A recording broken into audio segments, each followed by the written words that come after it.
ఇన్ని government medical కాలేజీలు ఏర్పాటు చేస్తామని మీరు చెప్తున్నారే, ఆ కాలేజ్ ఒక్క కాలేజీకి మీరు పేరు పెట్టుకోండి, మాకు ఎలాంటి సందేహం లేదని మేము చెప్తాం జరిగింది.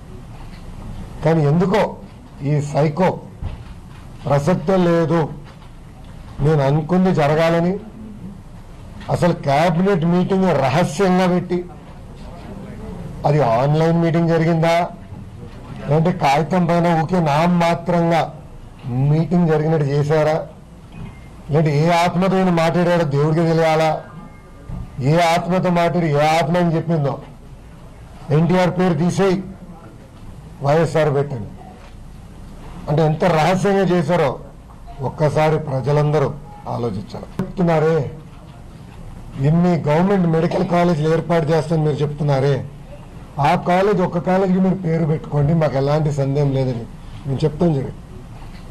కానీ ఎందుకో ఈ సైకో ప్రసక్తే లేదు, నేను అనుకుంది జరగాలని అసలు క్యాబినెట్ మీటింగ్ రహస్యంగా పెట్టి, అది ఆన్లైన్ మీటింగ్ జరిగిందా లేదంటే కాగితం పైన ఊకే నామమాత్రంగా మీటింగ్ జరిగినట్టు చేశారా, లేదంటే ఏ ఆత్మతో ఈయన మాట్లాడాడో దేవుడికి తెలియాలా, ఏ ఆత్మతో మాట్లాడి ఏ ఆత్మ అని చెప్పిందో ఎన్టీఆర్ పేరు తీసేయి వైఎస్ఆర్ పెట్టండి అంటే ఎంత రహస్యంగా చేశారో ఒక్కసారి ప్రజలందరూ ఆలోచించారు. రాజశేఖర రెడ్డి గారి పేరుని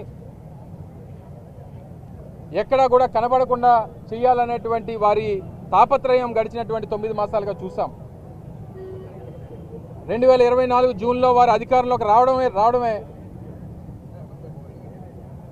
నాగార్జున యూనివర్సిటీలో ఉన్నటువంటి రాజశేఖర రెడ్డి గారి విగ్రహాన్ని తొలగించారు.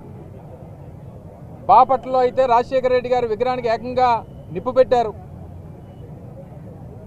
సీతకొండ దగ్గర ఆ రోజు వైఎస్ఆర్ కాంగ్రెస్ పార్టీ ప్రభుత్వంలో అభివృద్ధి చేసినటువంటి బీచ్ వ్యూ పాయింట్ ఏదైతే ఉందో దానికి వైఎస్ఆర్ వ్యూ పాయింట్ అని పెడితే దాన్ని ధ్వంసం చేశారు.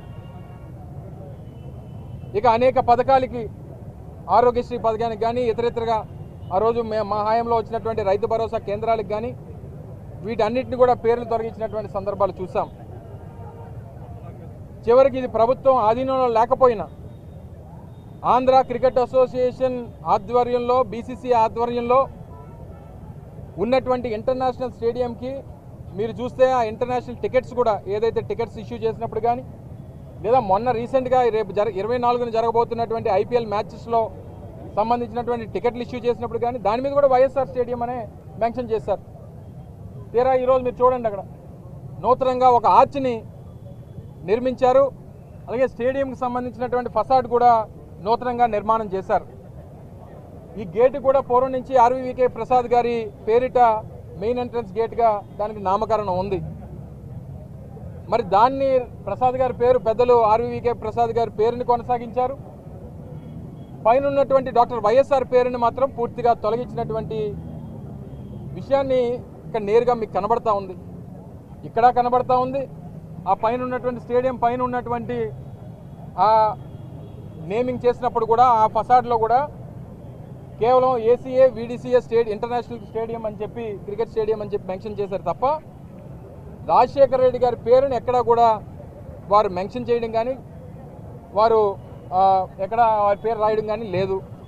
ఇది కూడా ఇక్కడ ఉన్నటువంటి రాజశేఖర రెడ్డి గారి విగ్రహం ఇది మేము పెట్టిందో లేదా ప్రభుత్వం పెట్టిందో కాదు, నేరుగా ఆ రోజు ఆంధ్ర క్రికెట్ అసోసియేషన్ ఆధ్వర్యంలో ఆ రోజు రాజశేఖర రెడ్డి గారి విగ్రహాన్ని ఇక్కడ స్థాపించారు.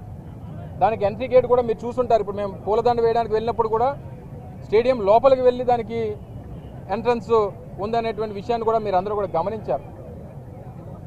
రాజశేఖర రెడ్డి గారి పేరుని తొలగించారా లేదా అనేటువంటి దాని మీద అనుమానాలు అనేక మందికి ఈరోజు రాష్ట్ర వ్యాప్తంగా ఉన్నాయి. ఎక్కడ కూడా ఈ రోజు వరకు ఈ 48 గంటల్లో ఆంధ్ర క్రికెట్ అసోసియేషన్ ముందుకొచ్చి మేము తొలగించామని చెప్పరు, మేము ఉంచామని చెప్పరు, మేము తీర్మానం చేశామని చెప్పరు, లేదా మా మీద ప్రభుత్వం ఒత్తిడి ఉందని చెప్పరు, లేదా ప్రభుత్వం దగ్గర మంచి మార్కులు కొట్టేయడానికి కమిటీలో ఉన్నటువంటి 2 ఎంపీలు ఈరోజు ఆంధ్ర క్రికెట్ అసోసియేషన్ ప్రెసిడెంట్గాను సెక్రటరీగాను ఉన్నటువంటి ఒకరు రాజ్యసభ ఎంపీ, ఒకరు లోక్సభ ఎంపీ, తెలుగుదేశం పార్టీకి సంబంధించినటువంటి 2 నేతలు ఈరోజు ఆంధ్ర క్రికెట్ అసోసియేషన్ నడుపుతూ ఉన్నారు. ఎక్కడా కూడా ఎపెక్స్ కౌన్సిల్ ఏదైతే లోదా రూల్స్ ఏవైతే ఉంటాయో బీసీసీఐ కానీ లేకపోతే వారికి ఉన్నటువంటి రూల్స్ ప్రకారం అసలు రాజకీయ నాయకులు అనేటువంటి వారు పదవుల్లో ఉన్నటువంటి వారు నాకు తెలిసి బీసీసీఐ రూల్స్ ప్రకారం ఎక్కడ కూడా ఏ క్రికెట్ అసోసియేషన్కి దేశంలో ఎక్కడ కూడా వాళ్ళ చట్టం అది సరే అయినా సరే దాన్ని అధిగమించి వాళ్ళు పెట్టుకున్నారు చేసుకున్నారు. ఈ పనులేంటి? ఎందుకు వైఎస్ఆర్ పేరు చూస్తే భయపడతా ఉన్నారు? ఆ బ్రాండ్ అంటే ఎందుకు భయపడతా ఉన్నారు? వైఎస్ఆర్ కాంగ్రెస్ పార్టీ ఈరోజు ఆయన పేరిట ఆయన ఆశయాల కోసం ఆయన సిద్ధాంతాల కోసం జగన్మోహన్ రెడ్డి గారి నేతృత్వంలో స్థాపించినటువంటి పార్టీ. 14 సంవత్సరాలుగా ఈ రాష్ట్రంలో ప్రతిపక్షంలో అధికారంలో అనేక కార్యక్రమాలు ఈ రాష్ట్రం కోసం చేశాం. అసలు విశాఖపట్నంలో ఆయన 5 సంవత్సరాలు ముఖ్యమంత్రిగా 5 సంవత్సరాల్లో రాజశేఖర రెడ్డి గారు 2004 నుంచి 2009 సెప్టెంబర్ వరకు 5 సంవత్సరాలు ముఖ్యమంత్రిగా ఈరోజు ఎంత అభివృద్ధి జరిగింది. పక్కన ఉన్నటువంటి IT hills Rishikonda IT hills అభివృద్ధి చేసింది రాజశేఖర రెడ్డి గారు. పక్కన ఉన్నటువంటి బీఆర్టీఎస్ రోడ్లు అభివృద్ధి చేసింది రాజశేఖర రెడ్డి గారు. ఆరిలోలో ఉన్నటువంటి హెల్త్ సిటీ అభివృద్ధి చేసింది రాజశేఖర రెడ్డి గారు. అసలు ఈరోజు మా మేయర్గా గ్రేటర్ విశాఖ మున్సిపల్ కార్పొరేషన్ అనేటువంటిది ఈరోజు అంతర్జాతీయ స్థాయిలో అతిపెద్ద మున్సిపల్ కార్పొరేషన్గా ఈరోజు ఆంధ్రప్రదేశ్ రాష్ట్రంలో ఈరోజు అవతరించిందనంటే ఆ రోజు జీవీఎంసీగా దాన్ని అవతరించినటువంటి దానికి సహకరించింది రాజశేఖర రెడ్డి గారు. బిహెచ్పివి లాంటి ప్లాంట్లని విశాఖపట్నంలో ఆ రోజు ప్రైవేటైజ్ అయిపోయి అట్లా అమ్మేద్దామని చెప్పి చూసినటువంటి ఆ రోజు ఉన్నటువంటి ప్రభుత్వాన్ని ఆపి దాన్ని కాపాడి బిహెచ్ఎల్లో విలీనం చేసింది రాజశేఖర రెడ్డి గారు. షిప్ యార్డ్ని కాపాడింది రాజశేఖర రెడ్డి గారు. విశాఖపట్నం స్టీల్ ప్లాంట్ని అభివృద్ధి చేయాలని ఆ రోజు డిజిన్వెస్ట్మెంట్ వైపు ఆ రోజు ఉన్నటువంటి ఎన్డీఏ ప్రభుత్వం అడుగులు వేస్తే రాజశేఖర రెడ్డి గారు ముఖ్యమంత్రి అయిన తర్వాత స్టీల్ ప్లాంట్ని కాపాడి మళ్ళీ దాన్ని ఎక్స్పాన్షన్ వైపు తీసుకెళ్ళి అక్కడ ఉన్నటువంటి ఏదైతే నిర్వాసితులు ఉన్నారో వారికి ఉద్యోగ అవకాశాలు కల్పించి విశాఖపట్నానికి ఫైనాన్షియల్ క్యాపిటల్గా ఈరోజు ఈ స్థాయికి తీసుకొని వచ్చింది రాజశేఖర రెడ్డి గారు.